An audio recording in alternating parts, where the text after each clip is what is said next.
folks should see my screen and hear me. If someone could just type into the question box on the right-hand side of your screen that you can hear me and you can see me okay, I would appreciate it, and then I can get started.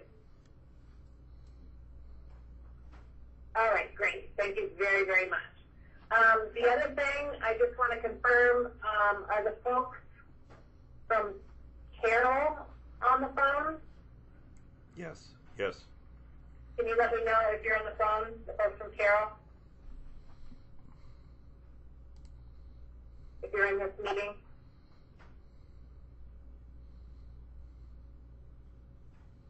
You can type the message to me in either the questions panel on the right-hand side of your screen, or send me a chat.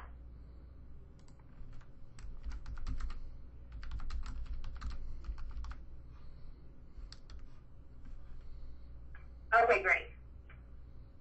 Excellent. Thank you very, very much. Okay, great. All right, so let's get started. This morning, our training session pertaining to iDig is a focus on some advanced reporting.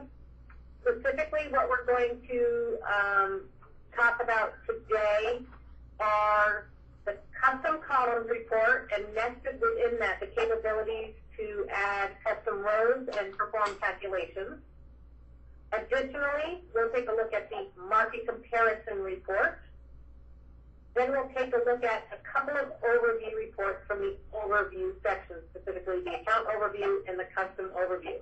The goal for this training session is basically to demonstrate and expose you to what for some of you may be some little known reports and features within these reports. So that's my goal for this training session today. So we're going to start out with the custom columns report. And what I'm going to do is just talk about the features of this report, and then I'm going to show you reports that I have pre-built. I'm not going to take you through that whole process, pre-built, and how you might be able to utilize them.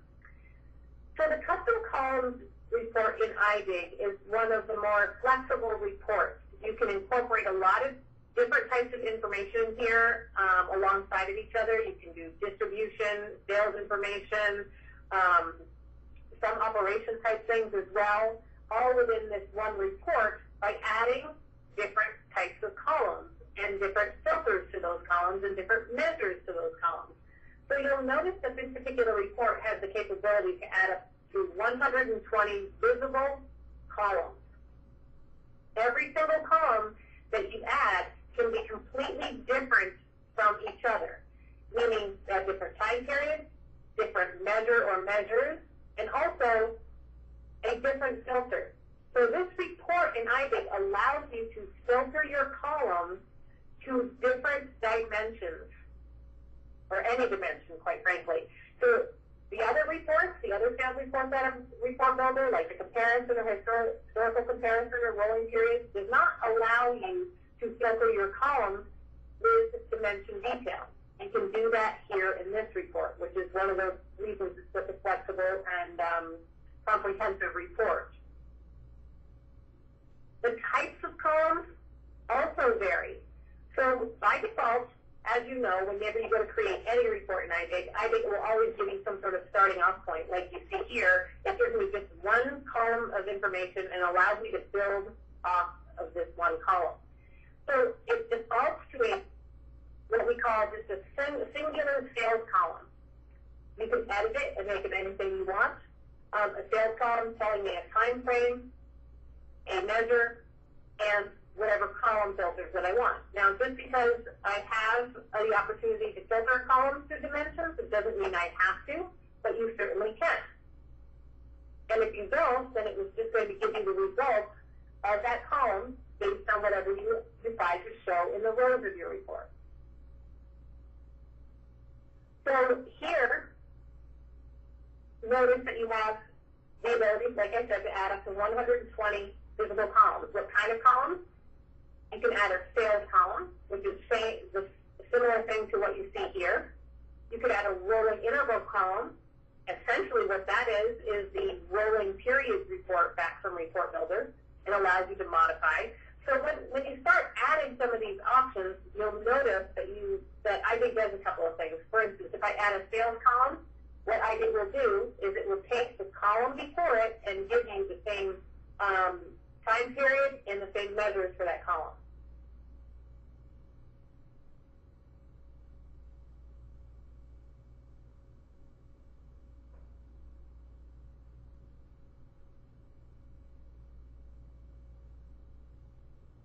Hang on, folks.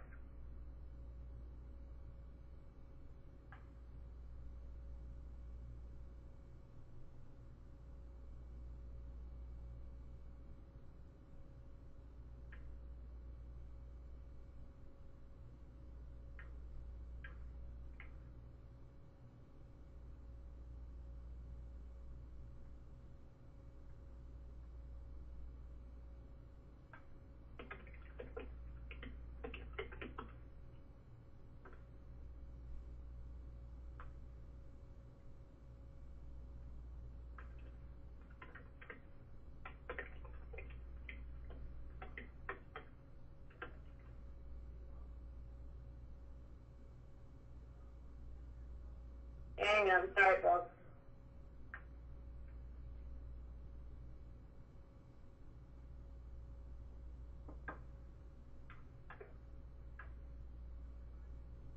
Let me.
I am having trouble with my sign-on, my test user, so hang on.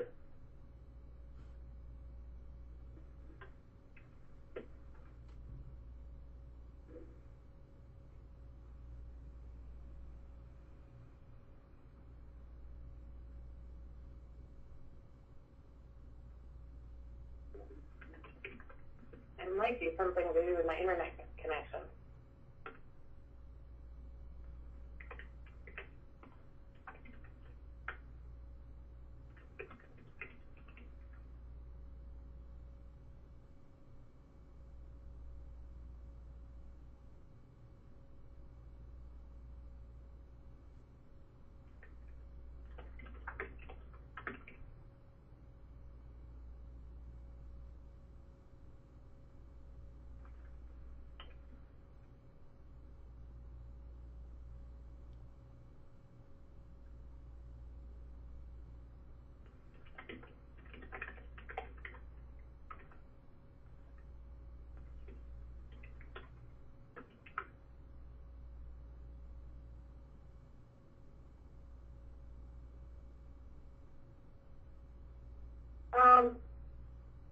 The folks at Carol, when you logged into this GoToMeeting, GoToWebinar, it looks like you logged in with my name.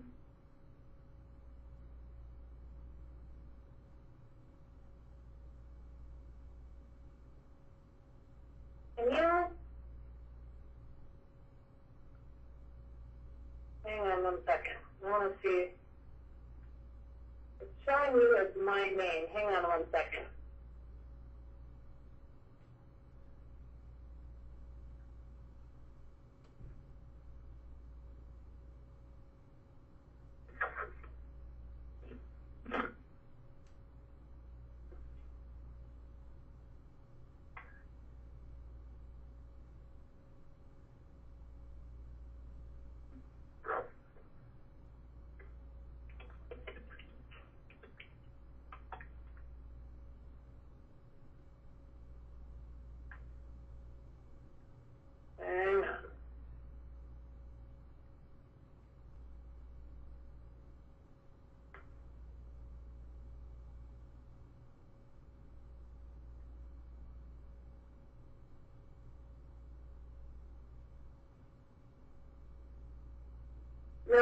Thank you, Daniel. I'm talking about the actual GoToWebinar meeting. When I asked if the folks from Carol were logged into the meeting, when you folks replied, it came in as myself, Julie Dutra. So I'm trying to figure that out.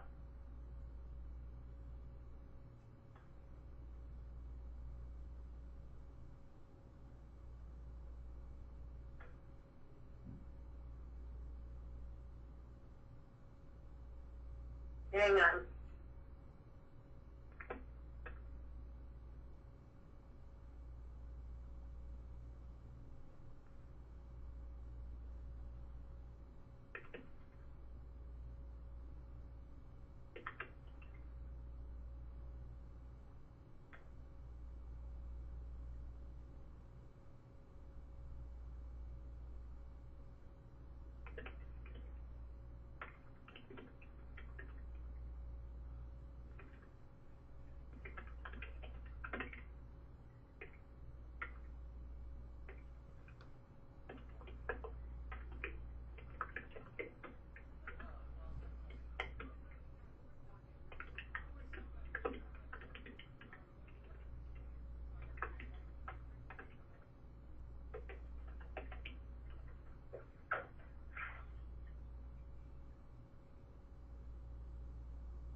Hang on, folks. I'll be with you hopefully in a couple minutes.